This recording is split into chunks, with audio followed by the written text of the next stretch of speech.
Men's March Madness 2025, re-ranking the Final Four. Some of the NCAA tournament's greatest moments in history have been created by teams that crashed the party. Cinderella teams are often the most entertaining participants each year, with the likes of George Mason, St. Peter's, Oakland, Mercer, Norfolk State and other underdogs creating lasting, grand memories in March. That's the beauty of this time of year. The overlooked always have a shot, and sometimes take it, on the national stage. This year's tournament is different. All tournament long it has been about chalk, and the stronger teams prevailing, with a few exceptions. And that extends to the 2025 Final Four participants, powerhouse programs who separated themselves from the rest of the field early in the regular season. Florida, Houston, Duke and Auburn were always great, and always contenders. Their success has been rewarded with a trip to San Antonio next weekend, where one of them will be crowned the next national champion. The debate of which team that will be is for another time. But here, we look at how the four programs left standing rank now. 1. Duke Blue Devils. Only a handful of people can relate to Jon Scheyer's experience of following Mike Krzyzewski, the winningest coach in the history of the game and, to many, the greatest coach of all time. Most successors to legendary coaches generally struggle to handle the pressure and the expectations that come with taking over.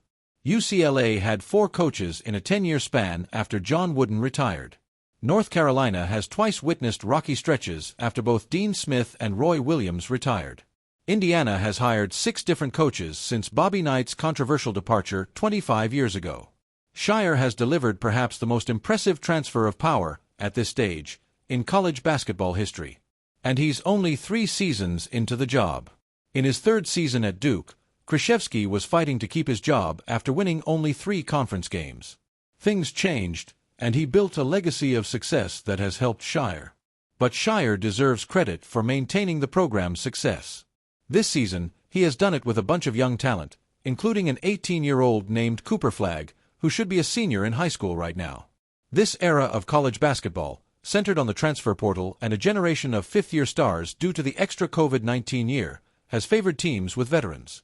Yet, here is Scheyer, emerging from the shadows of his legendary predecessor and reaching the Final Four on his own with a young Duke team that ranks top 5 in both adjusted offensive and defensive efficiency on KenPom.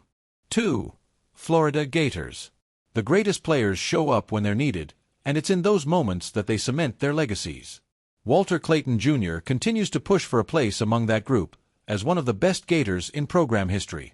That list of Florida greats includes future NBA standouts such as Al Horford, Bradley Beal, Joakim Noah and Mike Miller, though only Horford and Noah won national championships while in Gainesville. Clayton can give Florida a 3rd. Whenever Florida seemed on the verge of falling apart during this tournament, the former Iona transfer stepped up. With the Gators down 9 points against Texas Tech on Saturday night with 3:14 to play, he hit a trio of 3-pointers in a furious comeback. He also hit clutch shots late against UConn in the 2nd round. But his excellence also extends to the regular season. He had 9 points in a 5-minute stretch in the second half of a March 5 win against Alabama.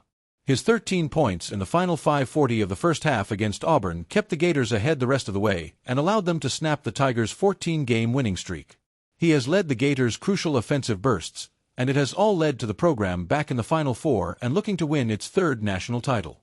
With that trophy on his resume, Clayton will end the season as a legend in the program, and in NCAA tournament lore. 3. Houston Cougars. 17 years ago, then Indiana coach Kelvin Sampson wondered if his time in Bloomington was done.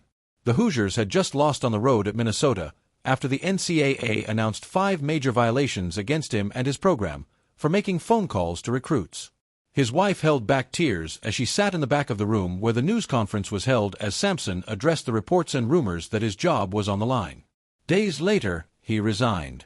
It's nearly unthinkable today to imagine a coach losing his job, or even his career, over phone calls to high school recruits. What happened to Sampson, who was slapped with a 5-year show cause and spent the next 6 years as an NBA assistant while waiting to return to college basketball, would not happen in the nil era with players now able to make millions.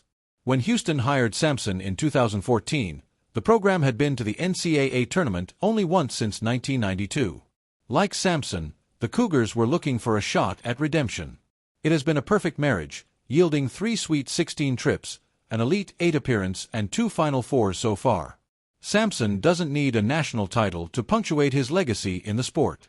But a national title would put him in a different tier.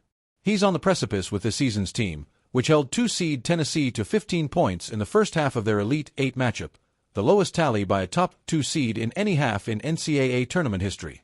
That's the potency of America's top defense, a collection of hungry veterans led by L.J. Cryer who want to add a national title to Sampson's resume. 4. Auburn Tigers. Through the early stages of the NCAA tournament, Coach Bruce Pearl acknowledged his team had lost some of its mojo with a 1-3 stretch. I would say it's been the last month or so, where I would say prior to that probably we were just a little sharper, Pearl said, after the Tigers beat Alabama State in the opening round. Valuing a possession is making free throws. Valuing a possession is not having a careless turnover. Forced turnovers will happen. Taking shots that we know. That play wasn't designed for that look, and you know it, and your teammates know it, and yet you do it anyway. So if we can get on the same page a little bit more, and like I said, value that possession, we've got a chance. Challenge accepted. The Tigers have valued every possession since, and played dominant basketball. They pulled away from Alabama State in the second half. They beat Creighton by double digits. They solved Michigan's lineup problem of 2 7-footers. 2 nights later, they took and kept a healthy lead over Michigan State, despite Johnny Broome exiting at one point in the second half because of an injury. Broome returned to the game. X-rays on his elbow were negative, which is promising for Auburn. More promising, there continues to be good support for the National Player of the Year candidate. In particular, Tahad Pettiford is a future star for the program, and Miles Kelly has been another solid veteran who steps up when needed. In San Antonio, the Tigers will have to continue this brand of dominant basketball if they want to win Auburn its first national championship.